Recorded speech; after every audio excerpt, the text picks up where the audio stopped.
What started as a deportation of unlawful immigrants in America have been extended to international students lawfully studying in America. Recent reports have sent shockwaves across the international student community in America. In a move that has left many scrambling, the US government has reportedly revoked more than 300 student visas. Now, what does this mean for current and prospective students? In this video today, we are going to break down and see what really happened and what is going to happen. If today's your first time, don't forget to subscribe, comment, and like and share the video. Guys, if you've enjoyed this video so far, please do me a huge favor and hit the like button and subscribe. These videos take quite a long time to make, so if you could help me out, I'll love you forever. Thank you all for your support. Now let's get back to this crazy story. Tens of millions of Americans are asking themselves this question. How did Donald Trump's crackdown on undocumented immigrants, which he campaigned on, escalate into something far more troubling, a sweeping suppression of political dissent? Over the past month, more than 300 international students have lost their visas or been taken into custody, disappeared on their way to deportation. Students whose visas have been revoked are those many speaking against the Gaza-Palestinian war. The Trump administration is revoking visas for some international students at colleges and universities across the country. Some students have been targeted over pro-Palestinian activism, but for others, it's unclear. Here's ABC's Melissa Adan. Tonight, international students at colleges and universities around the country reeling. The federal government revoking a number of visas with little to no warning. Schools in Massachusetts, Ohio, Kentucky, Minnesota, Colorado, among those nationwide announcing yanked visas. And in California, schools including Stanford, Berkeley, and UCLA saying some of their students are also affected. The other factor is the American government revoking all visas of South Sudanese students studying in America simply because South Sudan refused to accept deported immigrants on time. Secretary of State Marco Rubio also announcing yesterday, I am taking actions to revoke all visas held by South Sudanese passport holders effective immediately, alleging South Sudan hasn't been taking back their own citizens in a timely manner. One of those possibly affected is a Duke University freshman from South Sudan and a star of this season's March Madness tournament. The measure possibly affecting Duke University basketball player Kaman Malach, a freshman from South Sudan and a star of this season's March Madness tournament. Some students who have been traumatized this experience share the experience. It's very jarring, the scene. I feel like it's very, very scary. My parents were international students from Jamaica when they went to college, so I feel like it's very close to me. Does that concern you for your classmates? Yeah, I think it's very, very concerning. The terminated visas a part of what appears to be mass cancellations by the federal government. These incidents coming as the Trump administration alleges violations by some students holding visas or green cards. Some international students are currently being detained, with some being deported because of their activism on the Gaza-Palestinian war. Some students even detained, including a Tufts Fulbright scholar. Federal agents claiming her visa was revoked and the DOJ accusing her of supporting Hamas after co-authoring a pro-Palestinian op-ed for her student newspaper. And Mahmoud Khalil also detained after his green card was revoked. The Columbia University graduate, a prominent pro-Palestinian protester on campus. Attorneys for both have said their detentions are unlawful and are calling for their release.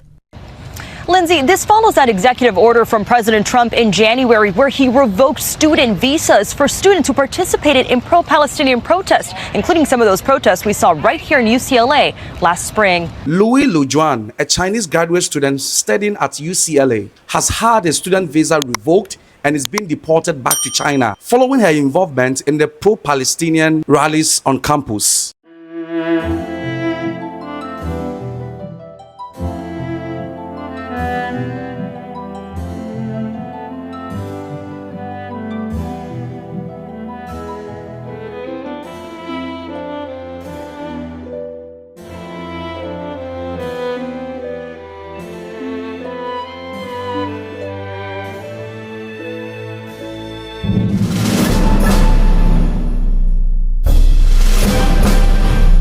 They made the mistake of exercising their constitutional right to protest over or simply oppose Israel's genocidal war on Gaza.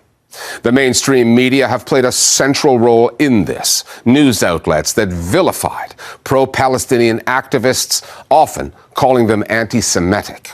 They're now in outrage mode, conveniently leaving out the part about laying down the groundwork for this repression in the first place.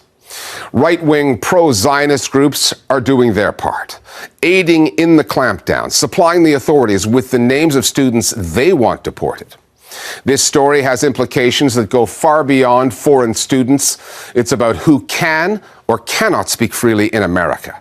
And if history has taught us anything, this is just the beginning. Having been elected after promising to crack down on undocumented immigrants, the Trump administration is now going after documented ones, students. Let's not. Like Mahmoud Khalil, a Columbia University graduate in New York with the requisite visa, who was arrested, jailed, disappeared, ticketed for deportation for organizing protests against Israel's genocidal war on Gaza. Rumeysa Ozturk, a doctoral student in Boston, grabbed off the street by masked men. Her crime, co-authoring an article in the school paper calling on her university to acknowledge the Palestinian genocide. Ranjani Srinivasan denies attending a protest at Columbia, saying she was just walking past it when she was arrested. Warned that her visa had been revoked, she fled to Canada. More than 300 foreign students have been targeted by an administration that constantly conflates political activism and criticism of Israel with threats to America's national security. The Secretary of State, Marco Rubio, has confirmed his involvement in all of this and said that students were given visas to come and study in America, but not to engage in student activism. We revoked her visa. It's an F1 visa, I believe. We revoked it, and here's why. And I'll say it again. I said it everywhere. Let me be abundantly clear, okay? If you go apply for a visa right now, anywhere in the world, let me just send this message out.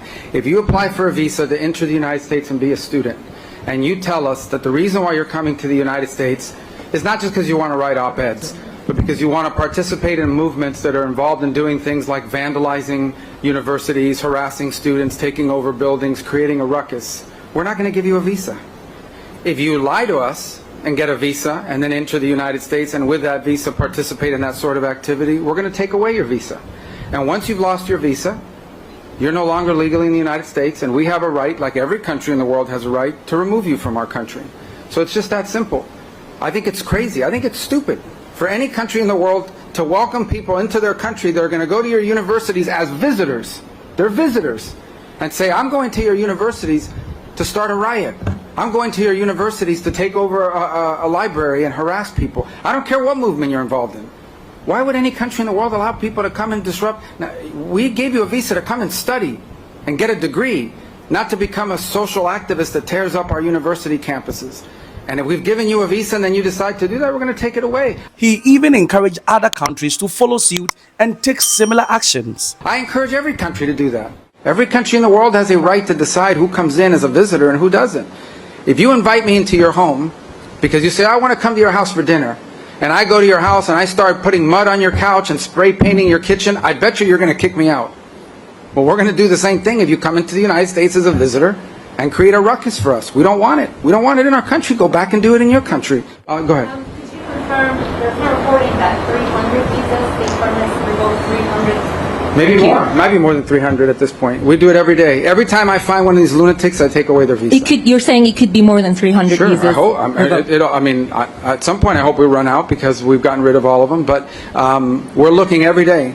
Meanwhile, on social media, people are sharing various opinions. And this one says that foreign students in the U.S. are at risk of being deported if they engage in violent protest or maybe any protest at all. But in addition, the fact that as guests in the U.S., it's a common courtesy to respect their host and not interfere in U.S. politics. There is also a huge irony here. Helsinki Times also write that U.S. immigration officials have detained and deported a growing number of foreign students, researchers, and permanent residents under a broad enforcement effort launched by the Trump administration targeting individuals alleged tied to pro-Palestinian activism or flagged as national security concerns.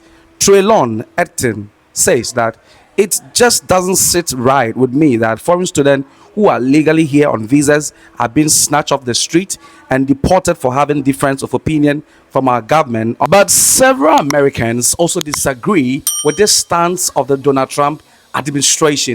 The detention of Rumeysa Öztürk is particularly chilling because she was disappeared over an op-ed that she wrote in her student paper. It has had a really chilling effect on students and writers and activists that you can basically be disappeared off the street by masked individuals in plain clothes and unmarked cars simply for writing a critical article about the US government. There's blanket statements that are made that somehow the same rights and privileges of citizens to engage in activities in the United States, or even their First Amendment rights, are the same for foreign nationals. Well, the Bill of Rights doesn't use the word citizen. It talks about the rights of the people. The First Amendment says the rights of the people shall be protected.